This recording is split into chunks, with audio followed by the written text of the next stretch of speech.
Ya, kita akan baca firman dari 2 Raja-Raja 17 ayat 1 sampai 41. Dalam tahun kedua, dalam tahun ke-12 zaman Ahaz, Raja Yehuda, Hosea bin Ela menjadi raja di Samaria atas Israel. Ia memerintah 9 tahun lamanya. Ia melakukan apa yang jahat di mata Tuhan, tetapi bukan seperti raja-raja Israel yang mendahului dia. Salmaneser, Raja Asyur maju melawan dia. Hosea takluk kepadanya serta membayar upeti. Tetapi kedapatanlah oleh Raja Asyur bahwa di pihak Hosea ada persepakatan karena Hosea telah mengirimkan utusan-utusan kepada So, Raja Mesir, dan tidak mempersembahkan lagi upeti kepada Raja Asyur. Seperti biasanya, tahun demi tahun, sebab itu Raja Asyur menangkap dia dan membelenggu dia di dalam penjara. Kemudian majulah Raja Asyur menjelajah seluruh negeri itu. Ia menyerang Samaria dan mengepungnya 3 tahun lamanya. Dalam tahun ke-9 zaman Hosea, maka Raja Asyur merebut Samaria. Ia mengangkut orang-orang Israel ke Asyur ke dalam pembuangan dan menyuruh mereka tinggal di Hala, di tepi sungai Habor, yakni sungai negeri Gozan, dan di kota-kota orang Madai. Hal itu terjadi karena orang Israel telah berdosa kepada Tuhan, Allah mereka, yang telah menuntun mereka dari tanah Mesir, dari kekuasaan Firaun, Raja Mesir, dan karena mereka telah menyembah Allah lain, dan telah hidup menurut adat istiadat bangsa-bangsa yang telah dihalau Tuhan dari depan orang Israel, dan menurut ketetapan yang telah dibuat raja-raja Israel. Dan orang Israel telah menjalankan hal-hal yang tidak patut terhadap Tuhan, Allah mereka. Mereka mendirikan bukit-bukit pengorbanan dimanapun mereka diam, baik dekat menara penjagaan maupun di kota yang berkubu. Mereka mendirikan tugu-tugu berhala dan tiang-tiang berhala di atas setiap bukit yang tinggi dan di bawah setiap pohon yang rimbun. Di sana, di atas segala bukit itu, mereka membakar korban seperti bangsa-bangsa yang telah diangkut Tuhan tertawan dari depan mereka. Mereka melakukan hal-hal yang jahat, sehingga mereka menimbulkan sakit hati Tuhan. Mereka beribadah kepada berhala-berhala, walaupun Tuhan telah berfirman kepada mereka, "Janganlah kamu berbuat seperti itu." Tuhan telah memperingatkan kepada orang Israel dan kepada orang Yehuda dengan perantaraan semua nabi dan semua tukang tilik. Berbaliklah kamu daripada jalan-jalanmu yang jahat itu, dan tetaplah ikuti segala perintah dan ketetapanku, sesuai dengan segala undang-undang yang telah kuperintahkan kepada nenek moyangmu, dan yang telah kusampaikan kepada mereka dengan perantaraan amba-ambaku, para nabi. Tetapi mereka tidak mau mendengarkan, melainkan mereka menegarkan tengkuknya, seperti nenek moyangnya yang tidak percaya kepada Tuhan, Allah mereka. Mereka menolak ketetapannya dan perjanjiannya yang telah diadakan dengan nenek moyang mereka. Juga peraturan-peraturannya yang telah diperingatkannya kepada mereka. Mereka mengikuti dewa kesia-siaan, sehingga mereka mengikuti bangsa-bangsa yang di sekeliling mereka. Walaupun Tuhan telah memerintahkan kepada mereka, janganlah berbuat seperti mereka itu. Mereka telah meninggalkan segala perintah Tuhan, Allah mereka, dan telah membuat 2 anak lembu tuangan. Juga mereka membuat patung Aserah, sujud menyembah kepada segenap tentara langit, dan beribadah kepada Baal. Tambahan pula, mereka mempersembahkan anak-anaknya sebagai korban dalam api dan melakukan tenung dan telaah. dan memperbudak diri dengan melakukan yang jahat di mata Tuhan, sehingga mereka menimbulkan sakit hatinya. Sebab itu, Tuhan sangat murka kepada Israel dan menjauhkan mereka dari hadapannya. Tidak ada yang tinggal kecuali suku Yehuda saja. Juga Yehuda tidak berpegang pada perintah Tuhan, Allah mereka. Tetapi mereka hidup menurut ketetapan yang telah dibuat Israel. Jadi Tuhan menolak segenap keturunan Israel. Ia menindas mereka dan menyerahkan mereka ke dalam tangan perampok-perampok sampai habis. Mereka dibuangnya dari hadapannya. Ketika ia mengoyakkan Israel daripada keluarga Daud, maka mereka mengangkat Yerobeam bin Nebat menjadi raja. Tetapi Yerobeam membuat orang Israel menyimpang daripada mengikuti Tuhan dan mengakibatkan mereka melakukan dosa yang besar. Demikianlah orang Israel hidup menurut segala dosa yang telah dilakukan Yerobeam. Mereka tidak menjauhinya. Sampai Tuhan menjauhkan orang Israel dari hadapannya seperti yang telah difirmankannya dengan perantaraan semua hambanya, para nabi. Orang Israel diangkut dari tanahnya ke Hasur, ke dalam pembuangan. Demikianlah sampai hari ini.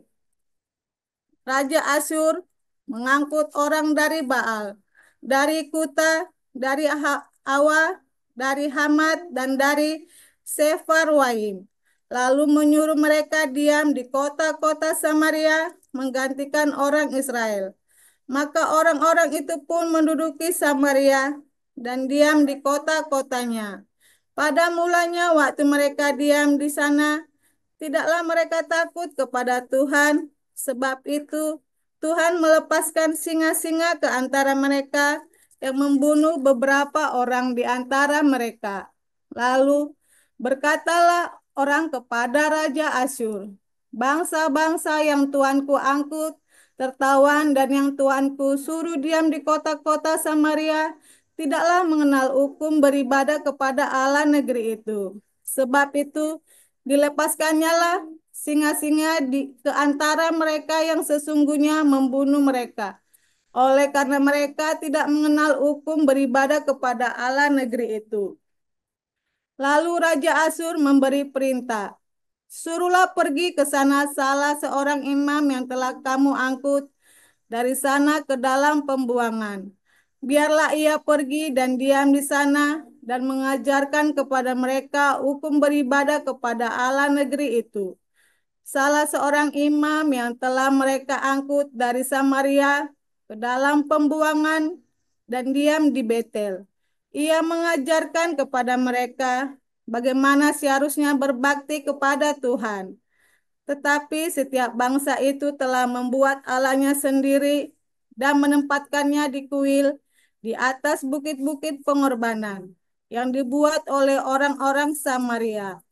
Setiap bangsa bertindak demikian di kota-kota yang mereka diami.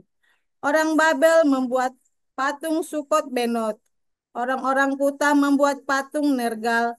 Orang-orang Hamat membuat patung Asima. Dan orang-orang Awam membuat patung Nibas dan Tartak.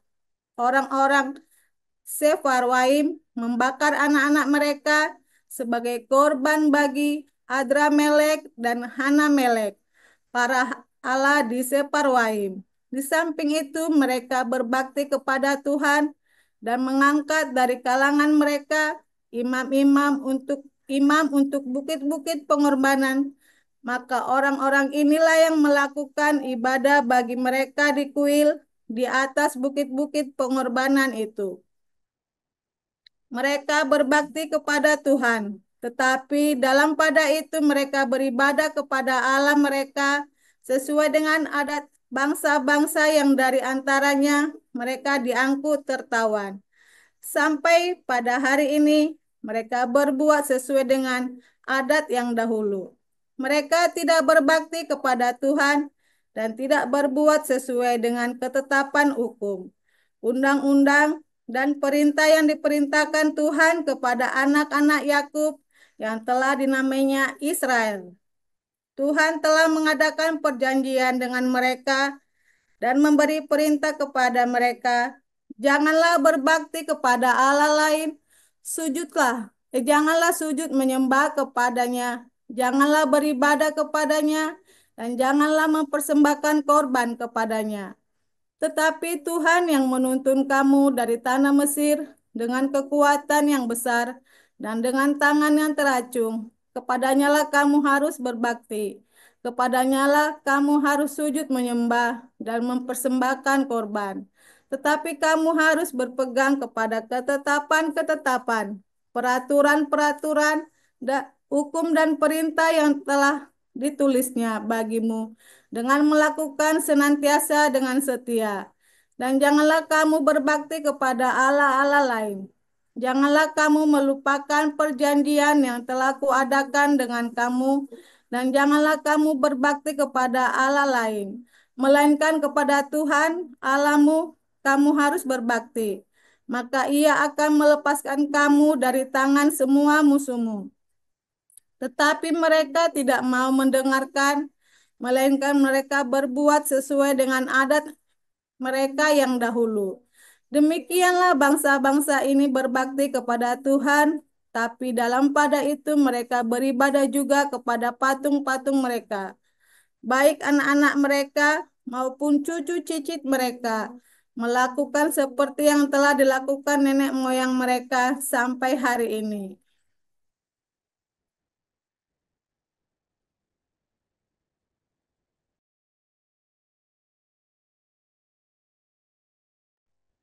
Baik, saya lanjutkan. Kemudian daripada itu, Tuhan menunjuk 70 murid yang lain, lalu mengutus mereka berdua-dua mendahuluinya ke setiap kota dan tempat yang hendak dikunjunginya. Katanya kepada mereka, tuaian memang banyak, tetapi pekerja sedikit.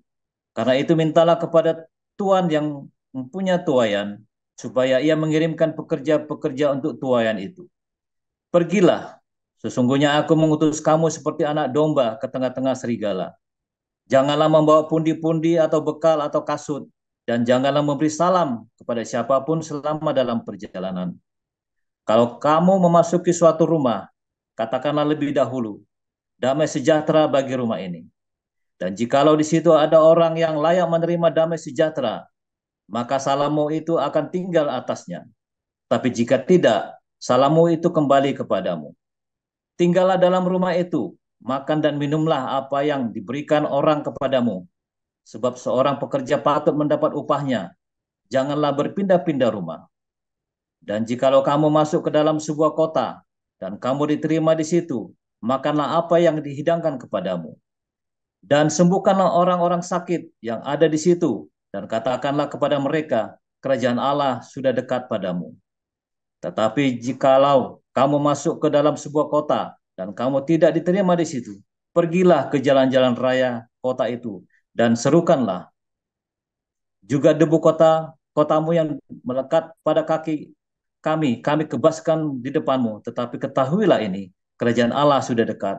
Aku berkata kepadamu, pada hari itu Sodom akan lebih ringan tanggungannya daripada kota itu.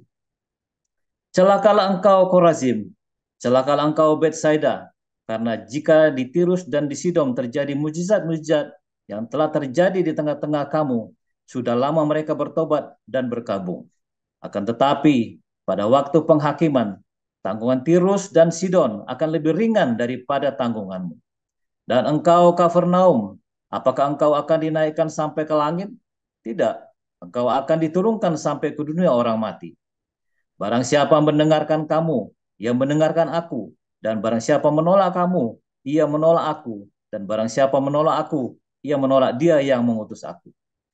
Kemudian ke-70 murid itu kembali dengan gembira dan berkata, Tuhan, juga setan-setan takluk kepada kami demi namamu. Lalu kata Yesus kepada mereka, aku melihat iblis jatuh seperti kilat dari langit. Sesungguhnya aku telah memberikan kuasa kepada kamu untuk menginjak ular dan kalajengking dan kuasa untuk menahan kekuatan musuh, sehingga tidak ada yang akan membahayakan kamu. Namun demikian, janganlah bersukacita karena roh-roh itu takluk kepadamu, tetapi bersukacitalah karena namamu ada terdaftar di sorga. Pada waktu itu juga bergembiralah Yesus dalam Roh Kudus dan berkata, Aku bersyukur kepadamu Bapa, Tuhan langit dan bumi, karena semuanya itu engkau sembunyikan bagi orang bijak dan orang pandai, tapi engkau nyatakan kepada orang-orang kecil, ya Bapa, itulah yang berkenan kepadamu. Semua telah diserahkan kepadaku oleh Bapakku, dan tidak ada seorang pun yang tahu siapakah anak selain Bapa, dan siapakah Bapa selain anak, dan orang yang kepadanya anak itu berkenan menyatakan hal itu. Sesudah itu, berpalinglah Yesus kepada murid-muridnya tersendiri dan berkata, Berbahagialah mata yang melihat apa yang kamu lihat, karena aku berkata kepada kamu, banyak nabi dan raja ingin melihat apa yang kamu lihat, tetapi tidak melihatnya, dan ingin mendengar apa yang kamu dengar, tetapi tidak mendengarnya. Pada suatu kali berdirilah seorang ahli Taurat untuk mencoba Yesus, katanya, Guru, apa yang harus kuperbuat untuk memperoleh hidup yang kekal? Jawab Yesus kepadanya, apa yang tertulis dalam hukum Taurat? Apa yang kau baca di sana? Jawab orang itu, kasihilah Tuhan Allahmu dengan segenap hatimu dan dengan segenap jiwamu dan dengan segenap kekuatanmu dan dengan segenap akal budimu dan kasihilah sesamamu manusia seperti dirimu sendiri. Kata Yesus kepadanya, jawabmu itu benar, perbuatlah demikian, maka engkau akan hidup. Tetapi untuk membenarkan dirinya, orang itu berkata kepada Yesus, dan siapakah sesamaku manusia? Jawab Yesus, adalah seorang yang turun dari Yerusalem ke Yeriko. Ia jatuh ke tangan penyamun-penyamun yang bukan saja merampoknya habis-habisan, tetapi juga memukulnya, dan yang sesudah itu pergi meninggalkannya setengah mati. Kebetulan ada seorang imam turun melalui jalan itu. Ia melihat orang itu, tetapi ia melewatinya dari seberang jalan. Demikian juga seorang Lewi datang ke tempat itu. Ketika ia melihat orang itu, ia melewatinya dari seberang jalan. Lalu datang seorang Samaria yang sedang dalam perjalanan ke tempat itu. Dan ketika ia melihat orang itu, tergeraklah hatinya oleh belas kasihan. Ia pergi kepadanya lalu membalut luka-lukanya. Sesudah ia menyiraminya dengan minyak dan anggur. Kemudian ia menaikkan orang itu ke atas keledai tunggangannya sendiri, lalu membawanya ke tempat penginapan dan merawatnya. Keesokan harinya ia menyerahkan 2 dinar kepada pemilik penginapan itu. Katanya, rawatlah dia, dan jika kau belanjakan lebih dari ini, aku akan menggantinya, walau waktu aku kembali. Siapakah di antara ketiga orang ini, menurut pendapatmu, adalah sesamamu manusia dari orang yang jatuh ke tangan penyamun itu? Jawab orang itu, orang yang telah menunjukkan belas kasihan kepadanya. Kata Yesus kepadanya, pergilah dan perbuatlah demikian.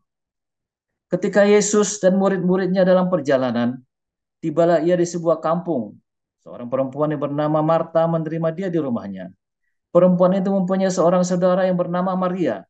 Maria ini duduk dekat kaki Tuhan dan terus mendengarkan perkataannya.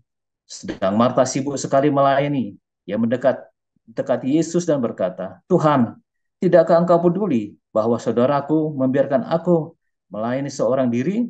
Suruhlah dia membantu aku. Tetapi Tuhan menjawabnya, Marta, Marta, engkau khawatir dan menyusahkan diri dengan banyak perkara.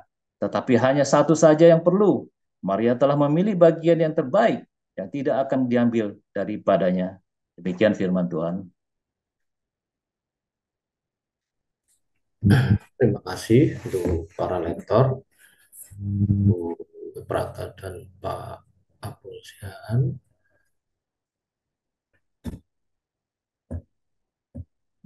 Nyanyi satu lagu dulu dong. Ya, baik Pak. Kita akan dengarkan Embun Pagi atau Pak Damara bisa menyanyikan satu lagu.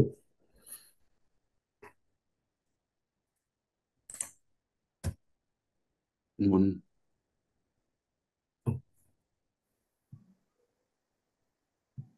Silakan Pak.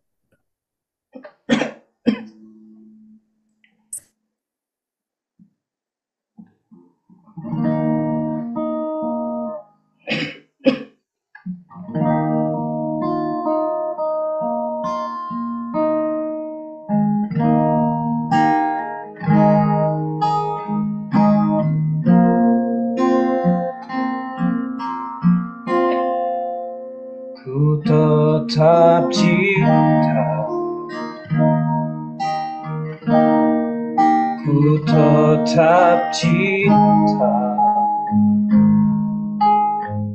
walau badai datang menerpa, ku tetap cinta,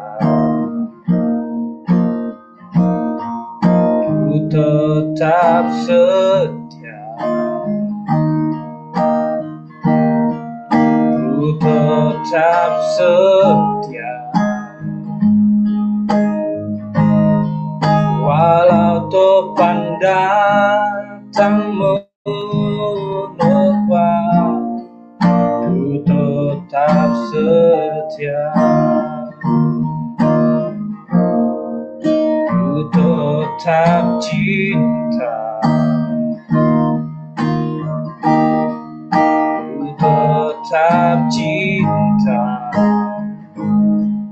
walau badai datang menerpa, ku tetap cinta, ku tetap setia,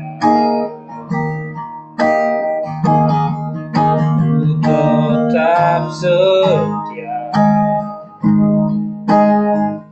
walau topan datang menerpa, ku tetap setia,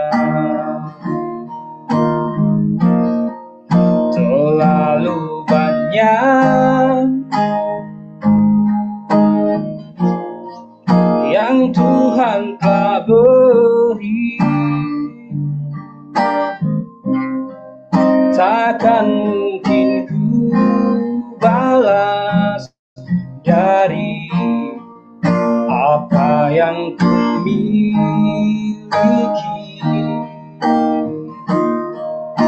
Ku persembahkan seluruh hidupku, biar ku tetap cinta, biar ku tetap setia untuk selama-lamanya. Ku tetap cinta, ku tetap setia, walau badai datang menerpa, ku tetap cinta, ku tetap setia, ku tetap setia, walau topan datang menerpa, ku tetap setia, terlalu banyak yang Tuhan telah beri, takkan mungkin ku balas dari apa yang ku miliki. Ku persembahkan seluruh hidupku, biar ku tetap cinta, biar ku tetap setia untuk selama-lamanya. Biar ku tetap cinta, biar ku tetap setia untuk selama-lamanya. Terima kasih Pak Damara untuk lagunya. Nah, kita akan mendengarkan renungan firman firman Tuhan dengan judul aliran sesat Oneness dan Tritunggal. Silakan, Pastor. Haleluya. Luar biasa. Kalian ini bisa.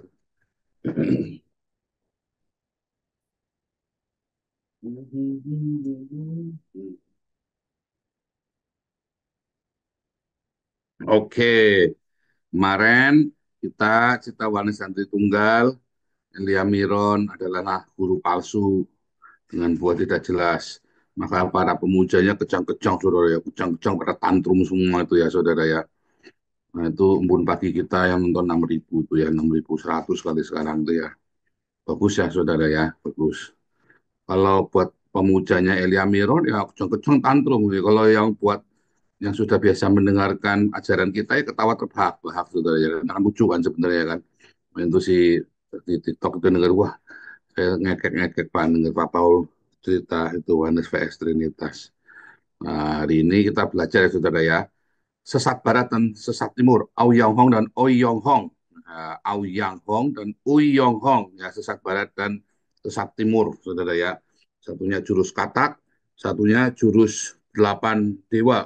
Saudara, ampu apa wis pokoknya. Oke, satunya dari barat, satu dari timur, sama-sama sesat. Saudara, Tritunggal dan Oneness itu asal muasalnya itu dari ajaran sesat, saudara. Serius. Yang bisa membantah ini, ya saya kasih 100 juta rupiah, saudara, yang bisa membantah. Karena dua-duanya dari penafsiran pagan. Orang pagan bertanya dan dijawab oleh orang ex-pagan, saudara. Kalau Anda tanya sama para orang Yahudi, opo Tritunggal jajan nopo kuwi? Opo kutil? Wanes apa kuwi wanes? Oh, kopok. Nah, jawabnya begitu. Serius, saudara. Bagi orang Yahudi, ya, Anda mau cari artikel manapun orang Yahudi dari zamannya Musa sampai dengan zamannya Rabai Akiva ya, kita tidak pernah menyebut-nyebut Tritunggal, saudara. Tidak ada. Para rasul pun tidak pernah menulis Tritunggal. Jadi Tritunggal itu sebenarnya adalah ajaran dari pagan sama Oneness ya. Oneness itu adalah variasinya, ya kan? Variasi dari tunggal ya. Sama Tritunggal sebenarnya, tapi variasi dari Tritunggal. Wah, ini kita tambah sesat ya. Ya bukan, saudara. Makanya ya.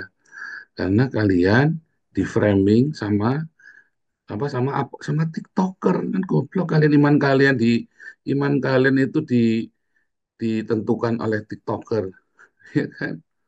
Harusnya iman kalian kan dari awal semula bukan ditentukan oleh TikToker kan, ya kan. Apalagi TikToker ini sekolahnya pada nggak jelas, gua nggak cari di mana, saudara ya. Belajarnya mau di mana, belajarnya sama siapa, saudara. Ya, yang ngajari saja belum tentu dia bisa ngerti, saudara. Ya, musapa pun ya. Makanya kemarin saya memberikan tantangan. Sombong, Pak. Iya, saya memang orang sombong. Aku udah tahu saya orang sombong, saudara. Ya, sekarang saya beri tantangan. Orang Oneness debat sama saya, pasti mencret, saudara.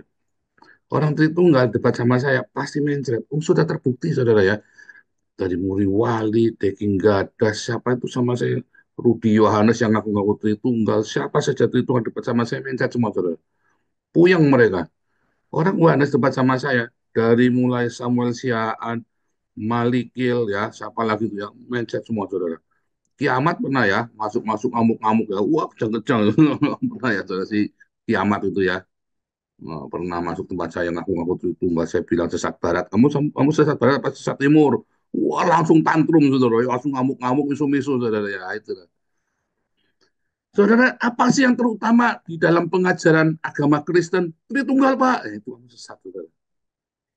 Tadi kan sudah dibilangi, guru, apakah yang utama dan paling utama? Kasihlah Tuhan Allahmu dan kasihlah sesama manusia, kan? Kok bisa jadi Tritunggal yang paling utama? Karena apa? Karena gara-gara siapa? Gara-gara TikToker, gara-gara YouTuber, saudara. Ya nggak, dulu kan pendetamu nggak pernah, nggak ada pendeta-pendeta ngajari begitu kan dari dulu kan. Tiba-tiba para YouTuber cari duit, para TikToker cari duit, saudara, ya kan? Ajaran yang Kristen, inti dari kekristenan adalah Tritunggal, ya, Gundur Mupeng, saudara. Inti dari kekristenan adalah Oneness, kalau bukan Oneness antikristus. Nah itu, saudara. Padahal apakah yang utama dan paling utama? Kasihlah Tuhan dan kasihlah, yaitu mengasihi Tritunggal, ya, Gundur Mupeng, saudara.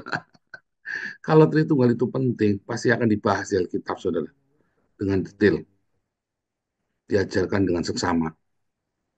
Nah, tapi loh Pak, cerita Tritunggal bosen. Iya, kita nggak mau cerita Tritunggal Wan Wanesnya. Saya mau cerita kepada Anda ya. Lihat, ketika Israel itu mereka diasingkan, ya, dibuang. Mereka dibuang ke daerahnya orang Media Persia, saudara ya, daerah orang Media sana. Lalu tanahnya itu diambil alih, kosong ya, saudara ya. Lalu orang dari Babel, ditukar ya, jadi orang dari sana dibuang sini, orang dari sini dibuang ke sana. Nah, orang-orang asing ini, orang-orang Goyim ini yang tinggal di Samaria itu dimakan singa, saudara, diterkam sama binatang buas. Saudara, ini orang-orang Goyim, saudara, yang diterkam binatang buas, orang bukan keturunan Abraham. Lalu si rajanya bilang, panggil aja itu imam yang kita buang. Suruh imamnya itu ngajarin. Ya, suruh imam ngajarin supaya mereka beribadah kepada Tuhan negeri itu. Nah, itu saudara. Itulah kasih karunia. Ya, ketika orang-orang yang seharusnya apa namanya memiliki hak atas tanah itu dibuang, tetapi orang itu dibuang karena apa? Karena mereka tidak punya Torah. Tapi kemudian orang-orang yang tidak punya Torah diambil, taruh di situ, dan diajari Torah, saudara. Dan mereka nurut diajari Torah.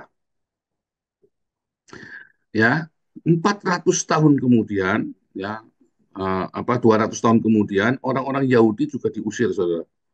Ya kan? Diusir. Toh. Kemudian, karena orang Yahudi tetap setia kepada Torah, maka dia balik. Utuh. Sementara tiba-tiba tetangga mereka, loh, kok mereka ngerti Torah, padahal mereka bukan orang Israel. Kok iki sopo? Lah, kok iki sopo? Aku udah 200 tahun di sini. Nah, ternyata orang-orang yang dari Elam, dari mana-mana itu ya, dari Babel segala macam yang dibuang ke daerah orang Samaria itu, ya, malah mereka belajar Torah sekarang, saudara. Maka orang Yahudi ini bertetangga dengan orang asing yang mengerti Torah. Tapi mereka tahu ini bukan orang kita. Nah, mereka jaga jarak. Nah, itulah sebabnya ya orang Yahudi tidak suka sama orang Samaria. Ya, di 2 Raja-Raja 17 itulah itu sebabnya awal cikal bakalnya, saudara ya. Nah, kemudian terjadilah ya di zaman Yesus ya 400 tahun kemudian. Lalu ada orang Yahudi itu tidak suka sama orang Samaria. Lalu ada orang Yahudi dikebukin, saudara. Habis dikebukin, nah ada apa namanya orang Lewi, ya, ada imam lewat, ada orang Lewi lewat, cuek, saudara. Ya, kenapa cuek, saudara? Dulu sudah pernah dijelasin ya. Mereka mau ibadah, makanya cuekin karena mau ibadah, saudara. Ini orang Yahudi kan, mereka mau ibadah, jadi atau mereka mau beribadah suci, maka mereka nggak mau pegang-pegang mayat, kan sudah mati, kemungkinan sudah bilang setengah mati, kan sudah hampir mati kan. Kenapa saudara hampir mati nggak boleh pegang? Karena ada hukumnya. Kalau kamu itu masih hidup, kamu kudu nolong. Kalau ada orang ketiban, ya, ya ketiban tembok atau apa di hari Sabat, ya, maka kamu kudu nolong. Tapi kalau orang itu sudah mati, ya tinggal. Ya, salah satu hukumnya itu ya. Tapi andai kata itu bukan hari Sabat, karena tidak dikasih keterangan hari Sabat, ya tetap karena mereka, makanya ditunjukkan adalah imam dan para lewi, ya, adalah orang-orang yang melayani di bait suci, saudara. Ya, nah kemudian orang-orang ini ya dilewatin aja. Karena ada satu hal yang lebih penting daripada meladeni jenazah yang dikira sudah mati kan, karena memang dibilang sudah hampir mati kan, maka mereka tetap pergi. Ya, kemudian lewatlah orang Samaria ini yang mengerti Torah, tapi mereka bukan keturunan Abraham, bukan keturunan Yakub, bukan keturunan Abraham. Nah, si orang Samaria ini sudah mengerti Torah, saudara. Ya kan dari 400 tahun sebelumnya diajari Torah. Maka orang Samaria ini kemudian dia merawat orang sakit ini, saudara. Simpel kan ceritanya kan sesimpel itu, saudara.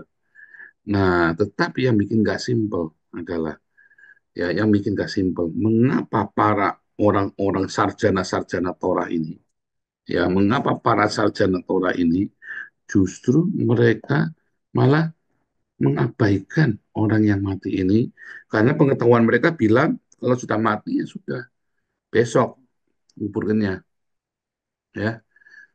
Karena kan di dalam kesepakatan para rapi memang begitu, saudara. Sudah mati, kamu pentingkan ke bait suci dulu.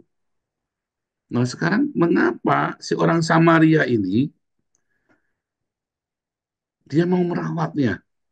Ya karena orang Samaria ini tidak mau pergi ke bait suci, nggak mau sembahyang, mau dagang. Ya kan, jangan ditolong sama dia. Dia mengerti nolong orang itu baik.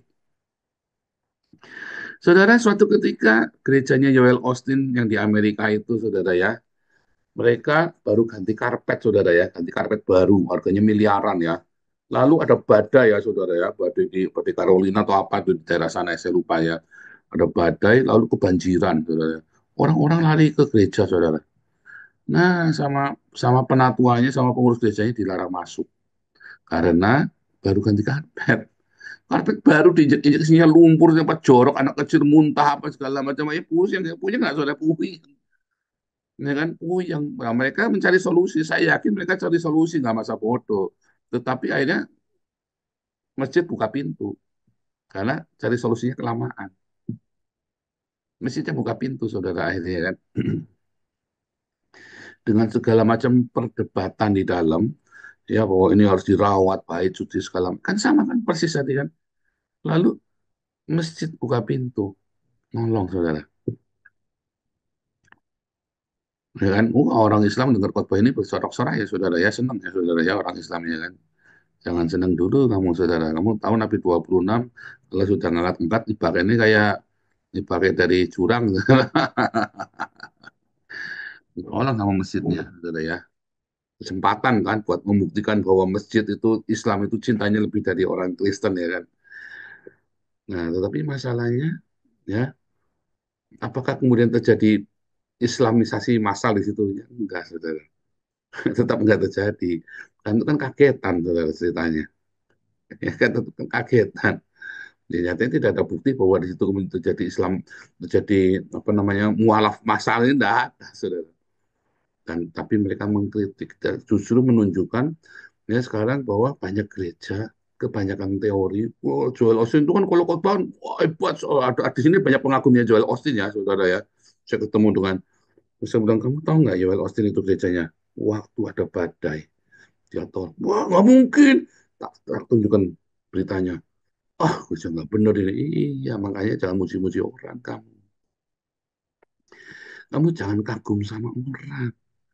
Ya, mungkin pengajarannya Joel Osteen itu bagus menurut kamu. Tapi kamu lihat dia lakukan nggak apa yang diajarkan. Ya, itu Tritunggal Wanes itu bagus, saudara. Mereka debat, mereka pinter-pinter. Masalahnya, mereka lakukan nggak?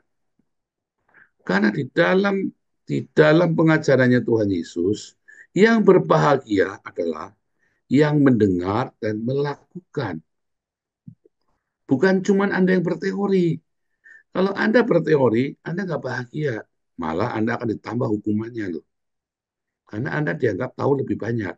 Barang siapa tahu lebih banyak, maka akan dituntut lebih banyak. Tapi kemudian orang-orang ini cuma berteori. Nah, pertanyaannya, kamu ini cuma berteori enggak? Kamu tuh dengar tiap hari khotbah saya tapi masih suka utang. Aduh, itu kalau kamu sebelah saya keplakin dasi, saudara. Dengarkan tiap pagi loh. Tapi utangnya masih bawa-bawa ayat. Ya tak keplakin, kalau sebelah saya tak keplakin dasi gundulnya, saudara. Temenan, saudara. Ucuk ini kamu tiap hari dengarkan ayat, dengarkan firman Tuhan, dibilang jangan utang, masih utang juga kamu. Pakai bawa-bawa ayat lagi. Tak keplakin, saudara, kalau kamu sebelah saya, serius, saudara. Ya kan? Siapa di sini masih malas, ya tak keplakin, saudara. Kamu tiap hari dengar firman, harus yang rajin, harus yang rajin, harus yang rajin. Ya kan?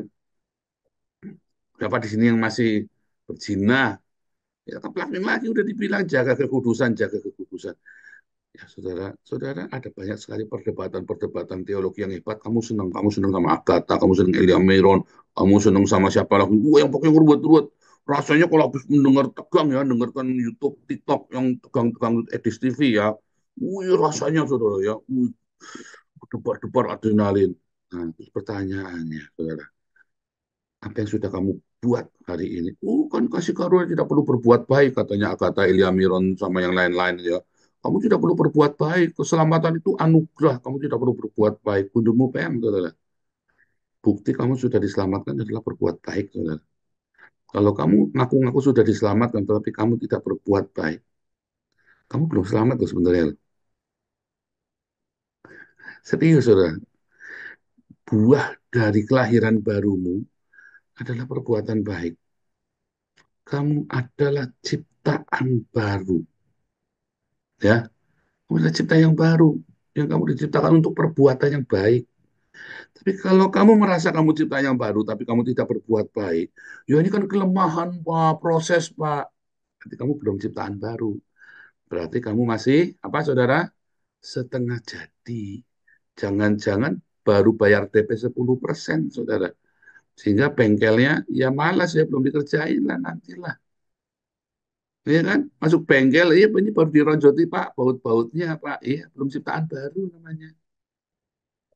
Ini udah dikamplengi Pak, udah dikenteng-kenteng Pak, udah dikenteng, udah dipukul-pukul Pak. Ya namanya belum ciptaan baru. Namanya ciptaan barunya baru. Namanya ciptaan barunya baru.